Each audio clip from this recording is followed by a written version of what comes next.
Hi, praise lord. చిన్న వాక్యం చదువుకుందాం.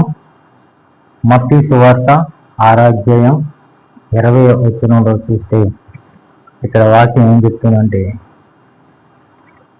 పరలోకమందు మీ కొరకు ధనమును సమకూర్చుకున్నది. పరలోకమందు ధనమును సమకూర్చుకున్నది. యేసుక్రీస్తు మరి చెప్తున్నాడు. మన ప్రభు అయిన యేసుక్రీస్తు భూమి మీద ఉన్న ప్రతి ఒక్కరికి చెప్పే ప్రతి మాట ఏంటంటే, పరలోకమందు మీ కొరకు ధనమును సమకూర్చుకున్నది. మన కోసం పరలోకంలో ధనాన్ని ఎలా సమకూర్చుకోవాలి?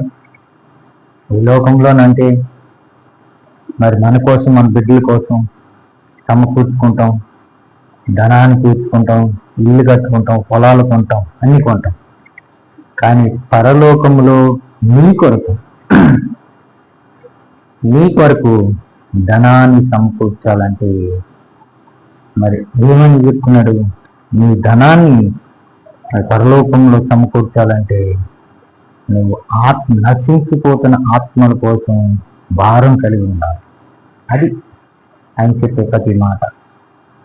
నశించిపోతున్న ఆత్మల కోసం నువ్వు ప్రార్థన చేసి వాళ్ళ కోసం ఉపవాసం ఉండి ప్రార్థన చేసి నువ్వు కొన్ని ఆత్మని దేవుని సన్నిధికి నడిపిస్తే నీ ధనమంతా పరలోకంలో సమకూర్చుకుంటావంట. పరలోకంలో సమకూర్చుకుంటావు.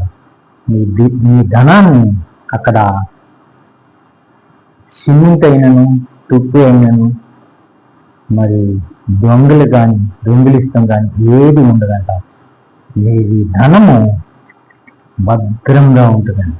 యేసుక్రీస్తు నీవు చేసే ప్రతి ప్రార్థనకి నేను నీకు జవాబిస్తాను, నువ్వు చేసే ప్రతి ప్రార్థనకి నీకు విలువైన వస్తువు బహుమానం ఇస్తాను అని మన ప్రభు అయిన యేసుక్రీస్తు చెప్తున్నారు. అందుకని ఈ లోకంలో ధనం మీదకి ఎక్కువ నీ హృదయాన్ని పెట్టకండి.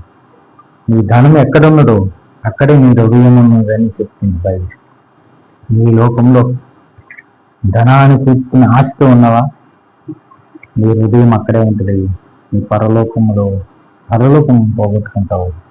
పరలోకంలో ధనాన్ని సమకూర్చుకోలేవు. అందుకే నీ దేవుని బిడ్డలారా, మరి దేవుడి కోసం భయపడి ఉందాం, దేవుని